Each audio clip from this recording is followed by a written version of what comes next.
जय जिनेन्द्र बंधुओं, सारथी सेवा समूह में आप सभी का स्वागत है।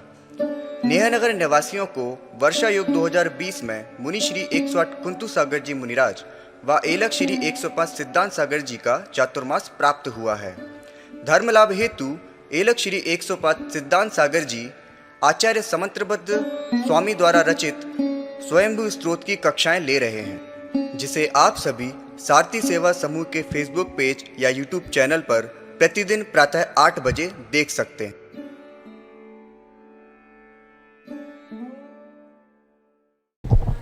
ओम नमः सिद्धेभ्यः, ओम नमः सिद्धेभ्यः। नमो अरिहन्ताणं, नमो सिद्धाणं, नमो आयर्याणं, नमो वज्रायाणं, नमो लोये सब साहुणम्। एसो पंच नमो यारो सवब पावपणासनो मंगलाणं चे सर्वेसिं परमं हवेय मंगलम्।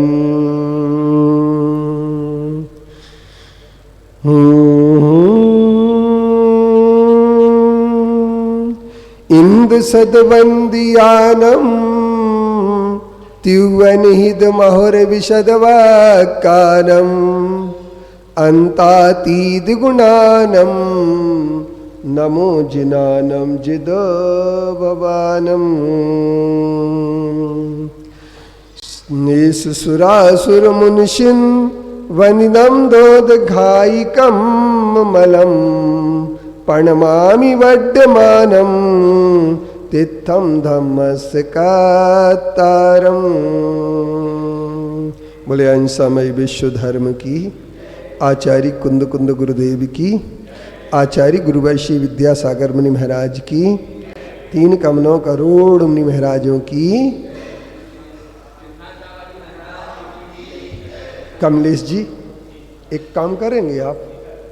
ये 3 महिलाएं एक बेंच पर बैठी हैं, तो उनसे थोड़ा सा मेरी ओर से निवेदन कर रहा हूं हाथ जोड़ करके कि आप लोग एक बेंच पर 2 ही बैठेंगे।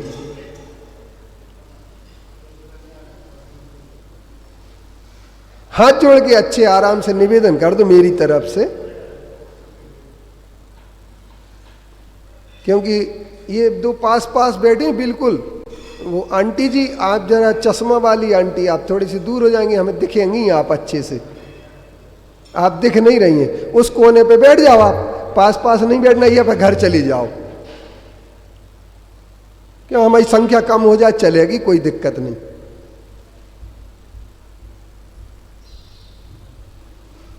और खिसक जाओ दादी, कितने बार कहना पड़ेगा आपसे?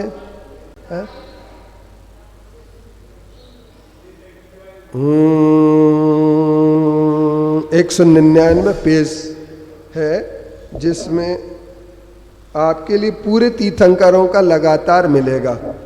स्वयंभु बाबू तुहितेन भूतले समंजसज्जान विभूति चक्षुषा विराजितम एन विधुन्वतातमा छपा करेणेव गुणोत्करै करै प्रजापतिर्या प्रथमं जिजीवसु सशास्य केशा दिशु कर्म सुप्रजाय प्रबोध तत्वा पुनरद्भुतोदयो ममत्तो निर्विविधे विदाम्बराय विहाय आसा गर्भारी वास साम वधूमिवेवां वसुधा वधूं सतीं मुमुक्षुरीक्ष्वा कुकलादिरात्मवान् प्रभो प्रव्राज सहस्नुरच्युताय स्वदोष मूलम सुसमाधि तेजसा निनाय यो निर्दय भस्म सात्कियाम जगाद तत्त्वं जगतीर्थ नेंजसा बभूव ब्रह्म पदामृतेश्वराय सबेश चक्षु विश्वचिता सताम समग्र विद्यात्म वपुर निरंजनाय पुनातु चेतो मम नाभिनंदनो छल्लकवादिशा इति श्री आदिनाथ जिनेन्द्राय। बहुत सुंदर, सरल आ रहा है ना पढ़ने में, कठिन तो नहीं लग रहा। हाँ, यश प्रभावत तितिवच्युतस्सु कीड़स्वपीछीव मुखार विंदा अजेय सक्तर भुवि बंधुवर्गस चकार नावा जितीत वंदम अद्यापि यस्य जित शासनस सतां प्रणेतु प्रतिमंगलार्थम प्रगृहीते नाम परम पवित्रम स्वसिद्धिकान या प्रादुरासीत प्रभु शक्ति भूमि न भव्यासयालीन कलंक शांति महामुनिर्मुक्त घनोपदेहो यथारविंदा विदयाय भास्वान एन प्रणीतम प्रतुधर्म तीर्थम ज्येष्ठम जनाय प्राप्य जयंती दुखम गंगम मृदम चंदन पंक शीतम गजप प्रवेका युघर्म तप्ताय सब्रह्मनिष्ठा समेत सतर विद्या विनर्वांत कषाय दोषाय लब्धात्म लक्ष्मी रजतो जितात्मा जिनश्रियम में भगवान विदत्तम इति श्री अजितनाथ जिनेन्द्राय। तम संभवासम भवतस रोगै संतप मानस जनस लोके आसीरिहा कस्मिगेव वैद्यो वैद्यो यथानाथ रुजाम प्रशान्ते अनित्यमत्रं महं क्रियाभि प्रशक्त मिथ्याद्वसाय दोषम इदं जगज्जन्म जरान्तकार्तं निरञ्जनां शान्तिमजीगमस्तं सथिर्दोर्णमेषु चलं निस्वाख्यं तृष्णामयाप्यायन्मात्र हेतु तृष्णाविवृद्धिश्च तपतयज्जसं तापस्तदाया सतीतवादी बन्धश्च मोक्षश्च तयोश्च हेतु बद्धश्च मुक्तश्च फलं च मुक्ते षड्वादिनो नाथ तवैव युक्तं नैका तदष्टेस्तमतोऽसि शास्ताय शक्रोऽपि सक्तस्तो पुण्यकीर्तेस्तुत्यां प्रवर्ता किमादसाज्ञाय तथापि भक्त्यास्तुत्पादपद्मो मम इति श्री संभवनाथ जिनेन्द्राय। अब चलिए गुणाभिनंदा दविनंदनो भवान दयावदुम शांति सखीमसि श्रियत समाधितान्तास तदपोपपत्ते द्वयेन नई ग्रंथ गुणेन चायुजत अचेतने तत् कितबंद जे पीछे ममेद मित्या विनिवेशिकग्रहात् प्रभंगरे स्थावरनिश्चयेन चे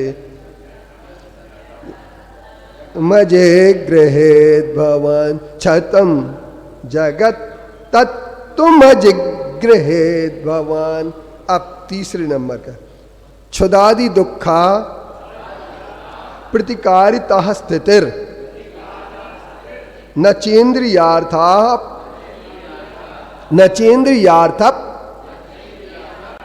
प्रभवाल्प सौख्यता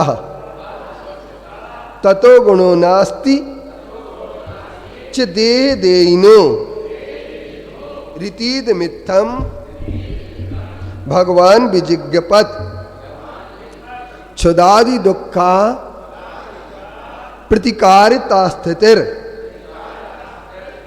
न चेन्द्रियार्था प्रभवाल्प सौख्यता ततो गुणो नास्ति च देह देयिनो रीतिद मित्थम भगवान विजिज्ञपत क्षुदादि दुखा प्रतिकारिता स्थितिर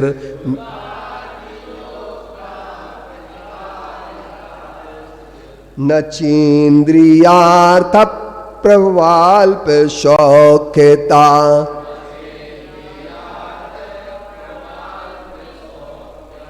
ततो गुणो नास्ति च देहिनो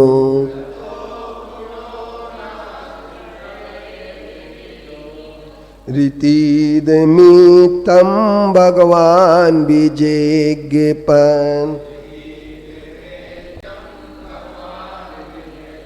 सचानुबंधोस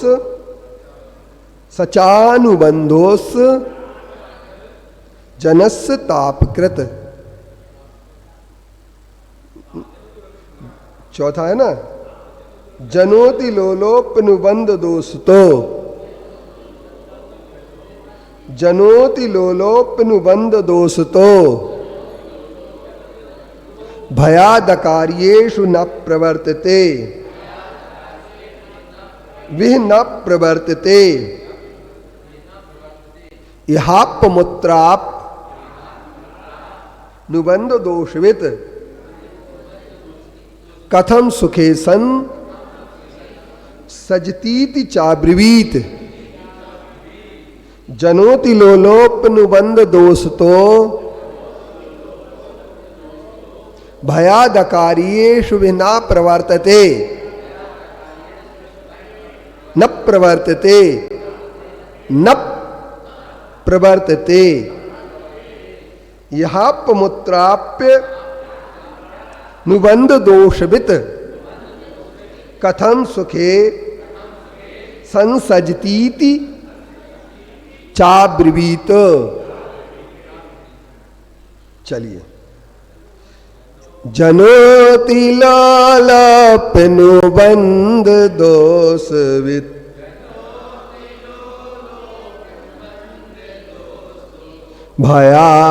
भयादकार्येषु विह न प्रवर्तते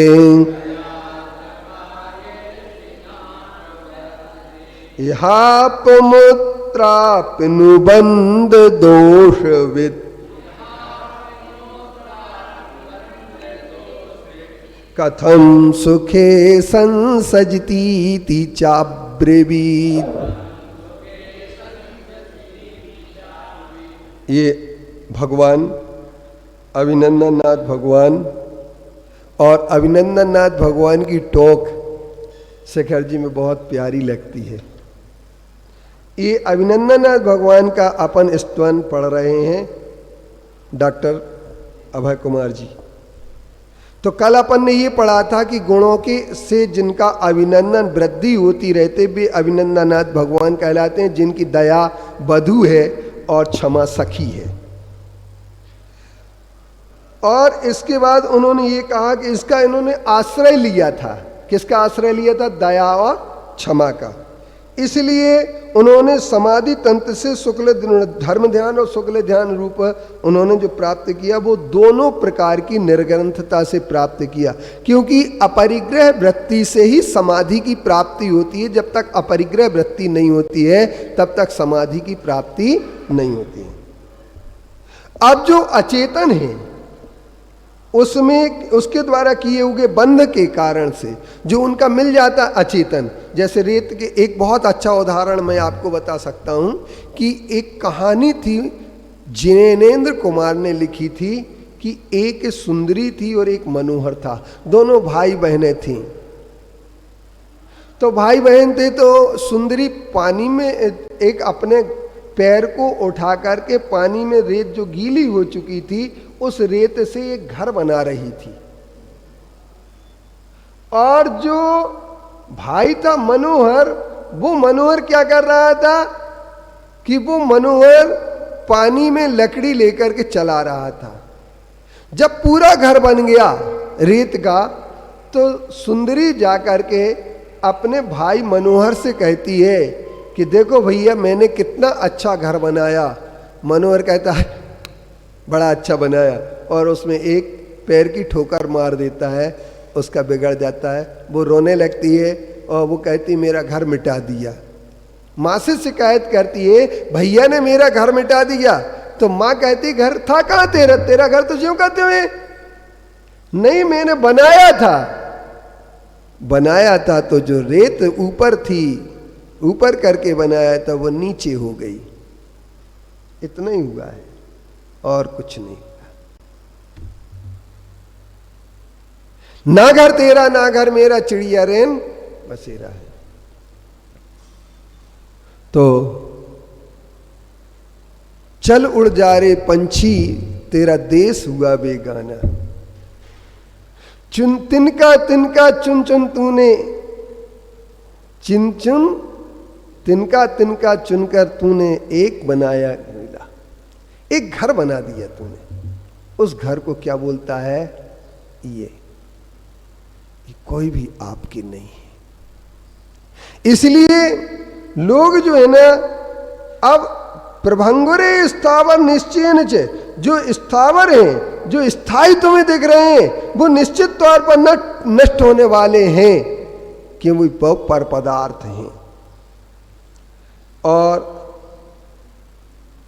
जगत को आपने आज तक क्या किया, ग्रहण कराया है, समझाया है कि ये पदार्थ जो है ना क्षण भंगुर है। अब आती है बात कि आदमी क्षुदादि दुख का प्रतिकार करता है। किसका प्रतिकार करता है? क्षुदादि दुख का प्रतिकार करने से स्थिति क्या होती है, इंद्रियों के विषयभूत से उत्पन्न हुए अल्प सुख से ही वह सुखी हो जाता है। जा ध्यान से मेरी बात को, मेरी बात नहीं है ये, मैं सिर्फ माध्यम हूं। मैं कुछ भी नहीं बता सकता हूं, कुछ भी नहीं कह सकता हूं। ये आप इसको पढ़ लेना। भूख आदमी को लगती है, भूख लगी, थोड़ा सा बेटा इस तरफ खिसा का आता, हाँ दूर दूर बैठते हैं, तुम भी उस तरफ खिसा गया थोड़ा सा। ये बात अब क्या हुआ, इसमें हुआ ये कि भूख प्यास आदमी को लगती है, और भूख की भोजन से और प्यास की पानी से। और इसके लिए क्या करता है इस स्थिति से, न चेंद यार्था विषयाल्प सौख्यता, प्रभवाल्प सौख्यता। अल्प सुख जो पैदा होने से वह क्या करता है, ततो गुणो नास्तिच देह देहिनो इति निमित्तम भगवान विजिज्ञ पद। भगवान ने यही बताया, क्या बताया कि स्पर्शन आदि विषयों के सुख से शरीर और शरीरधारी आत्मा की स्थिति सदा नहीं रहती है, इसलिए उसे उनसे उनका उपकार नहीं है। किससे उपकार नहीं है? न शरीर से न शरीरधारी से। तो ये शरीरधारी आदि अल्प सुख से अपने आप को सुखी मान रहा है, और यही एक जगत का सबसे बड़ा मिथ्या है। यही मिथ्या है कि व्यक्ति सुखी जब हो जाता है, अपने आप को सुखी समझ लेता है, और सुख की यथार्थता को जब तक नहीं समझ पाता है, तब तक वह उस सुख के लिए ही आतुर होता रहता है, और सुख प्राप्त करने के लिए ही सारे के सारे पाप करता है। जितने भी दुराचार होते हैं, क्योंकि हर आदमी अपने आप में सुखी होना चाहता है, पर किससे? अल्प सुख से। मगर विडंबना तो इस बात की है, इस बड़े सच को समझ लेना पड़ेगा। जब कोई एक बात मुझे याद आ रही है, मैंने एक दिन संस्मरण सुनाया था अनिल जी कि एक बार गड़ाकोटा में निर्मल सागर जी महाराज जी आए, तो सब उनसे नियम ले रहे थे, पिताजी ने प्रतिमा भी ले ली थी। तो मैंने भी सोचा अपन भी 1 साल का रात्रि का पानी छोड़ दें। चौथी पढ़ते थे उस समय बसंत जी, कौन सी क्लास पढ़ते थे? चौथी। 1 साल का पानी छोड़ दिया। अब गर्मी के दिन थे, एक दिन मैं छत पर सो रहा था, सब पूरा परिवार भी सो रहा था वहीं उसी छत पर। अब क्या हुआ, हमने बहुत जोर से प्यास लगी, इतनी प्यास लगी कि हम घड़े तक पहुंच गए। मगर फिर एक भीतर का जवाब आया कि किसी ने क्या तुम्हारा गला पकड़ा था कि तुम छोड़ दो? ये अंदर की बात है। किसी ने क्या गला पकड़ा था कि तुम छोड़ दो? तुमने स्वयं छोड़ा था ना। जब स्वयं छोड़ा तो अब क्यों पीना चाहते हो? यही बात आपको सोचना है। छोटे से सुख के लिए ही व्यक्ति शॉर्टकट अपना लेता है। आज हम जब कभी अखबार में पढ़ते हैं या अभी हमने पढ़ा, एक हम उन्हें मुनि तो नहीं कह सकते हैं, पर कभी कभी लोग मुनि बन जाते हैं और वो मुनि नहीं होते हैं। इसको आप गलत मत मानना। और उनका जब मैंने पढ़ा कि वो जेल जाने की ओर हैं, तो मुझे एक प्रश्न मेरे भीतर कौंधा। उनके 21 मोबाइल पकड़े गए, तो मेरे मन का प्रश्न ये था, अनिल जी उन्हें मोबाइल कौन देता था? वो बाजार खरीदने जाते थे क्या? बसंत भाई, वो बाजार में खरीदने जाते थे। अब लोग एक बात कहते हैं, सबक नहीं लेते। लोग क्या कहते हैं, महाराज जी अपन को क्या लेना देना किसी के बारे में, अपन काहे को चर्चा करो, अपन तो अपने धर्म ध्यान की बात करो, का लेने देने अपन को, ऐसा तो होता ही रहते। ऐसा होता नहीं रहता है। हर घटना से समाज को सबक लेना चाहिए। हम अपने ही परिवार के सदस्यों को अमर्यादित रूप से साधुओं के पास भेजते हैं। कैसे कपड़े पहन के भेजते हैं? कभी आपने कहा कि मेरी बेटी ऐसे कपड़े पहन के महाराज जी के पास नहीं जाएगी? सुना है विज्ञानमती माता जी एक बात कहा करती थी, सुना है, हो सकता है वो मेरी बात गलत हो या सही हो, लेकिन हर आदमी साधु बनने के बाद भी यदि मान लीजिए विषय सुख की ओर प्रवृत्ति ना हो, ऐसा संभव नहीं है। स्खलन हर जगह होता है, अगर अपन अपनी मर्यादा में रह रहे तो। जब ये बात अगर कोई कह देता तो बुरी सबको लगेगी, सबको बुरी लगेगी, सब टिप्पणी करेंगे। पर मैं ये कहूंगा कि कुछ काम ऐसे होते हैं जो महिलाओं के होते हैं और कुछ काम ऐसे होते हैं जो पुरुषों के होते हैं। जैसे आहार में महिलाएं साधु को पहुंच सकती हैं क्या? नहीं पहुंच सकती। लेकिन एक दिन की बात है, मेरे साथ एक घटना घटी। एक महिला ने मेरी आहार के बाद चौकी के ऊपर गिरे हुए कणों को हटाने का प्रयास किया। मैं कायोत्सर्ग कर रहा था उस समय, बोलूं कैसे और क्या करूं? कमल जी कायोत्सर्ग कर रहे हैं तो कायोत्सर्ग तोड़ नहीं सकते, और वो अमर्यादित। तो ये हमें महिलाओं को ये ध्यान रखना चाहिए कि महिलाएं, क्योंकि ये 5 इंद्रिय के विषय सुख हैं, ये हर आदमी को अच्छे लगते हैं। स्खलन होना संभव होता है। तो माता जी ने ये बात कही थी कि प्रायः देखा ये जाता है मुनि महाराज जी के पास लड़कियों का झुंड जुटता है और माताजियों के पास लड़कों का। ऐसा हमने सुना है, उन्होंने कहा था। तो झुंड क्यों?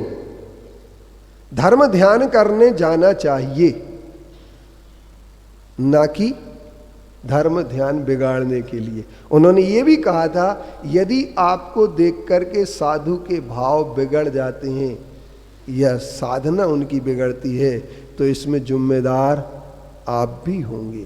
तो अच्छे वस्त्र पहन करके जाएं, मर्यादित वस्त्र पहन करके अपन को भेजना चाहिए। क्योंकि ये जो लिखा है, इसको देखो आचार्य श्री ने क्या लिखा है। असन पान कर क्षुधा तृषा से जनित दुख के कारण से, तन तन धारक नहीं ध्रुवन ते क्षणिक विषय सुख पानन से। इसीलिए ये विषय सुखादिक किसी तरह नहीं गुणकारी, इस विधि इस जग को समझाया प्रभु आप गुण गणधारी। ये विषय सुख जो है ना गुणकारी नहीं है। और विषय सुख में 5 इंद्रिय के विषय हैं। कान का विषय है सुनना, नेत्र का विषय है देखना। और क्या देखना चाहते हैं आप? अच्छा एक बात बताओ, आप लोग एक कभी कभी आपने भी सोचा होगा कि फिल्म तो देखना चाहिए, पर फिल्म में अच्छी शिक्षा तो जरूर मिलती, चाहे कैसे भी फिल्म हो, कुछ ना कुछ शिक्षा तो मिलती है। लेकिन आदमी फिल्म में शिक्षा लेता है या कुछ और देखता है? और शिक्षा लेते लेते कहीं और भटक जाता है क्या? ये संभव है कि नहीं है? नहीं है संभव? संभव है ना। तो इसीलिए इस संभावना के लिए हमें एक ध्यान रखना चाहिए कि सबसे पहले असन, भोजन, पान, क्षुधा, दुख, जो 5 इंद्रिय के विषय हैं, एक इंद्रिय के विषय वाला हाथी गड्ढे में गिर जाता है। स्पर्शन इंद्रिय का, रसना इंद्रिय वाली मछली अपने विषय के कारण से अपनी मौत को बुला लेती है। अब इसके उपरांत भौरा मड़रा मड़रा करके उसी का रसपान करते करते कमल में मर जाता है। एक बार एक चक्रवर्ती थे, ब्रह्मदत्त चक्रवर्ती, उनके पास एक माली कमल में लेकर के आया और उस कमल में वज्रदंत चक्रवर्ती के साथ कमल लेकर के आ गया। उनने कमल में देखा एक भौरा मरा हुआ पड़ा है। उसी समय उनने वैराग्य धारण कर लिया और कहा ये हमारे लिए विषय सुख है। एक भौरा सूर्य अस्त होने के पहले इस कमल से बाहर नहीं निकल पाया और उसने अपनी मौत को बुला लिया। इसी तरीके से हम एक इंद्रिय के विषय वाला मौत को बुला ले सकता है। हम 5 इंद्रिय के विषय को भोग रहे हैं, तो हमारा क्या होगा? अब आप देखें कि ये 5 इंद्रिय के विषयों में सुख है क्या?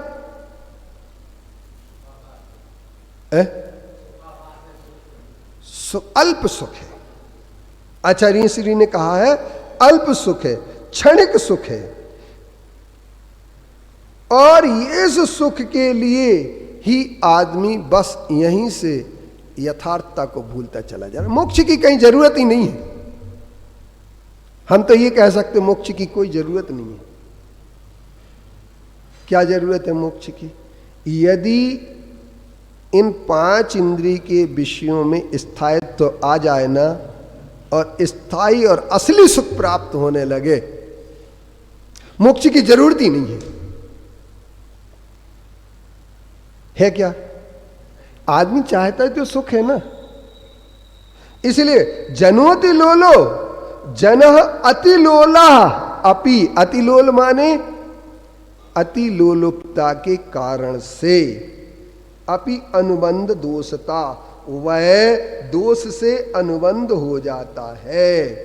भयाद, मगर भय के कारण से, अकार्य सो ये न प्रवर्तते, इस लोक में भी ये देखा जाता है अकार्य में प्रवृत्ति नहीं करता भय के कारण से। मगर विडंबना इस बात की है, यह अपि अमुत्र अनुबंध दोषवित, ये जानता है आदमी यहां पर भी 2 सजा भोगना पड़ेगी, वहां पर भी सजा भोगना पड़ेगी, फिर भी कथम सुखे संसजती चाब्रवीत, फिर भी उस सुख में ये क्यों लग जाता है। देखो जरा ध्यान से, यद्यपि दास वन विषयों का सठ,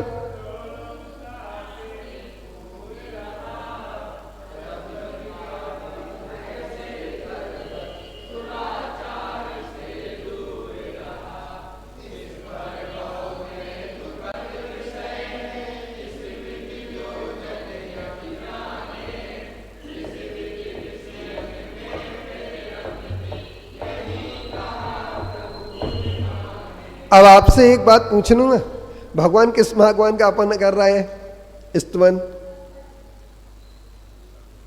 अभिनंदन नाथ भगवान का स्तवन कर रहे हैं। और अभिनंदन नाथ भगवान ने हमें क्या बताया? अभिनंदन नाथ भगवान ने बताया कि ये जन मनुष्य अति लोलुपी होने के बाद भी, जैसे चोरी कौन करेगा,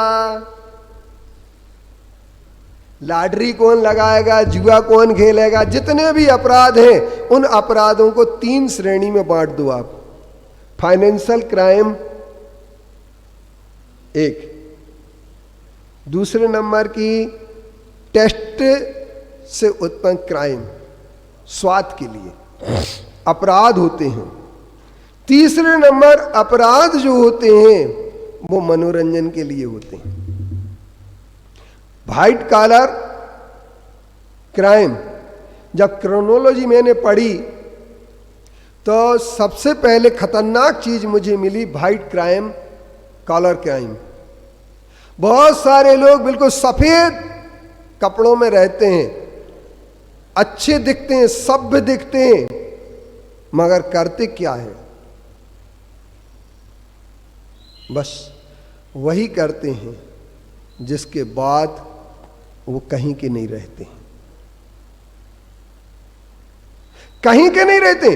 अति लोलुपता होती है, 5 इंद्रिय के विषयों में व्यक्ति को लोलुपता होती है, और उस लोलुपता के कारण से जो पूज्य होते हैं वो अपूज्य तो ठीक जेल में तक चले जाते हैं। जो जन जन के पूज्य होते हैं, किस कारण से? अपराध। आसाराम बापू,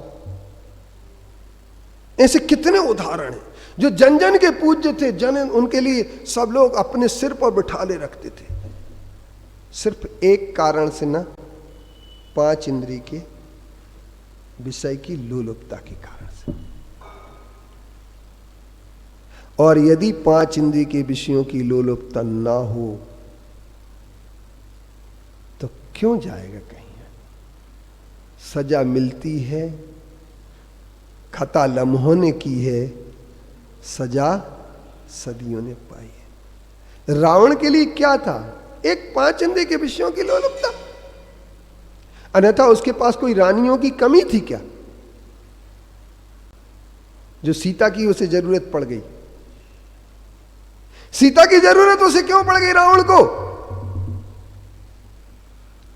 सिर्फ अचेतन को देख करके आदमी लोलुपी बन जाता है। देख किसको रहा है, रूप किसका है। इसलिए हमारे यहां ब्रह्मचर्य की बात, अभी मैं स्वामी कार्तिकेय अनुप्रेक्षा पढ़ रहा हूं नीचे बैठ करके, और 40 गाथाओं का रोज स्वाध्याय कर रहा हूं, क्योंकि मैंने ये तय किया कि उसमें हमें जो है ना 12 दिन में पूरी करना है, ग्रंथ को हो जाएगा पूरा। और अब उस ग्रंथ में एक बात आई, ब्रह्मचर्य कैसे कहते हैं? जिससे स्त्री के असुचि शरीर का बोध हो जाए, या अपने शरीर के असुचिता का बोध हो जाए, वो कभी भी ब्रह्मचर्य के पालन से पीछे नहीं हटेगा। अब हमारे सामने ये बात आती है कि ये ब्रह्मचर्य क्या होता है? तो शरीर की असुचिता। रावण को अगर पता होता कि सीता की सारी सुंदरता सिर्फ शरीर की है, आत्मा तो अरूपी है, आत्मा तो दिखता नहीं है, सारा का सारा शरीर को ही आदमी आकर्षित हो रहा। अचेतन मिदम दृश्य मदृश्यम चेतनम तथा को रुष्यामी को तुष्यामी मध्यस्थो हम भवाम्यता। अगर दिखता है कोई तो किसको देख रहे?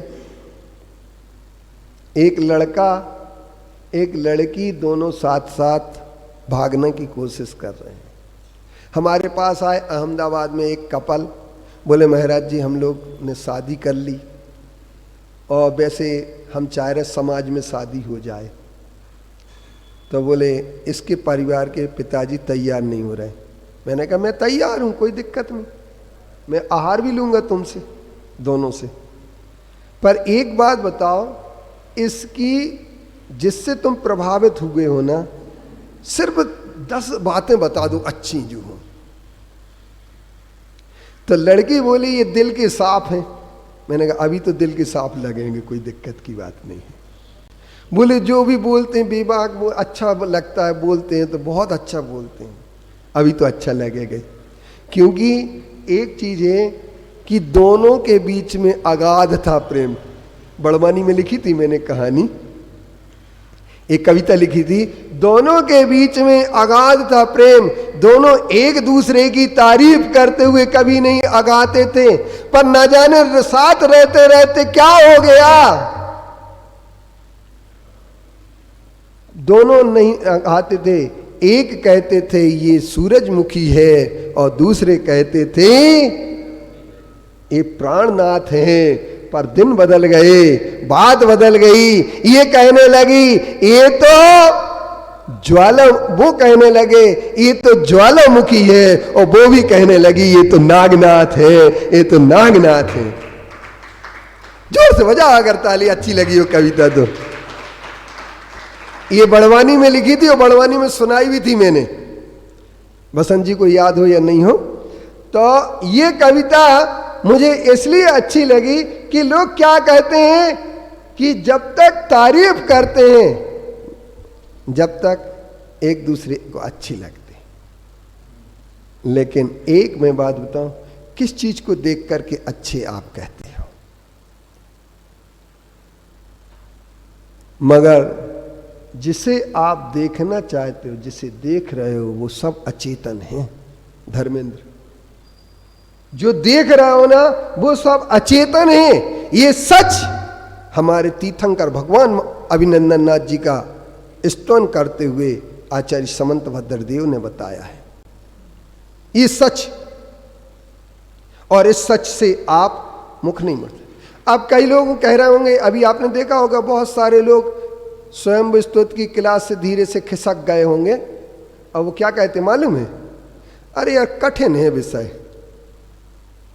ये कहते ना कमल, अरे यार कठिन है। मगर मैं कहता हूं कठिन कहां है, उनने तो विषय दिया ही नहीं है।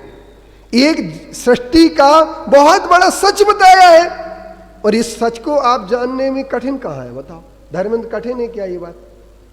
लेकिन लोग सिर्फ क्या सुनना चाहते हैं, वही सुनना चाहते हैं, क्योंकि लोग भाषण सुनना चाहते हैं, प्रवचन नहीं। क्या सुनना चाहते हैं अभय जी? भाषण कैसा होता है? भाषण और प्रवचन में क्या अंतर होता है? भाषण में सिर्फ एक ललितता होती है। भाषण सुनने में बहुत अच्छा लगता है, बहुत प्यारा लगता है, क्योंकि जरूरी नहीं है कि जो सच हो वो अच्छा लगे, जो सच्चा हो वो अच्छा हो, और जो अच्छा हो वो जरूरी नहीं है कि सच्चा हो। इसलिए आप हमसे क्या उम्मीद करते हैं, मैं भाषण सुनाऊंगा आपको कि प्रवचन सुनाऊं? अनिल भैया, प्रवचन सुनोगे ना, भाषण तो नहीं सुनोगे। क्यों? भाषण तो किसी के कभी भी सुन लेते अपन। तो लोग एक बार हम तत्वा सूत्र की वाचना कर रहे थे, बहादुरपुर की बात है, तो एक प्रकाश चंद जी बांझल साहब बोले महाराज जी आपके जी तो तत्वा सूत्र बहुत सुन लिए, अब कोई आप जायकेदार बात सुनाओ। तो मैंने कहा जो थोड़ा सा हम लोगों का मनोरंजन हो जाए, मैंने कहा कहीं से यार एक काम करो, एक बांसुरी और एक डमरू लाने दो, फिर वो हम बजाएंगे और तुम्हारा मनोरंजन करेंगे, क्योंकि मनोरंजन मदारी कर सकता है, महाराज जी तो नहीं। हाँ, ये बात एक अलग है कि मनोरंजन आपका हो जाए, ये इत्तफाकन बात है, लेकिन मनोरंजन के लक्ष्य से यदि साधु कुछ भी सुनाएगा तो वो 5 इंद्रिय के विषयों का पोषण ही करने की बात कहेगा, और 5 इंद्रिय का पोषण की बात साधु के दरबार पर तो संभव नहीं है। न साधु के दरबार में 5 इंद्रिय के विषयों के पोषण की बात हो सकती है। यहां तो 5 इंद्रिय के विषयों के त्याग के लिए आप आए। ये मंदिर में आए आप 5 इंद्रिय के भोगों के त्याग के लिए आए कि 5 इंद्रिय के भोगों के? अपन लोग मंदिर में आकर के क्या, तो कई हमने देखा है, एक बार एक बाई जी बहन जी थी, तो वो भगवान के पीछे आईना लगा रहता ना, तो उसमें से ऐसे ऐसे करके, तो हमें थोड़ी हंसी आ गई। अब अपन को तो हंसी आ ही जाती है, क्योंकि ऐसी चीजें देखें तो ऐसा लगा कि ये 5 इंद्रिय के विषयों के लिए ही मंदिर में आए और भगवान की मूर्ति के पीछे लगे। दर्पण का उपयोग जबकि किस चीज के लिए करना चाहिए था? मुखड़ा देख ले प्राणी जरा दर्पण में, पुण्य है कितना पाप है कितना, देख तेरे जीवन में, मुखड़ा देख ले प्राणी जरा दर्पण में। बजा दो तो बजाना तो अच्छे से बजा, नहीं तो मत बजाओ। वैसे प्रवचन में ताली बजाना कोई जरूरी नहीं होता है, भाषण में ताली जरूर बजती हैं, और ये मेरा प्रवचन मिश्रित भाषण हो सकता है, इसलिए ताली तो बज जाएगी। परंतु क्या है कि वस्तु स्थिति यह है कि आप लोग प्रवचन सुनने आए हैं, पर एक ध्यान रखना इस चीज का कि मुखड़ा देख ले प्राणी जरा दर्पण में। तो वहां दर्पण में मुखड़ा देखना था, अपने अंदर के पाप पुण्य को देखना था, लेकिन आप बाल संभालने के लिए भगवान के पीछे के लगे दर्पण का उपयोग करते हैं, तो ये दुरुपयोग है। ओम शांति, ओम शांति, ओम शांति। बोले पंच परमेष्टि भगवान की, आचार्य कुंद कुंद गुरुदेव की।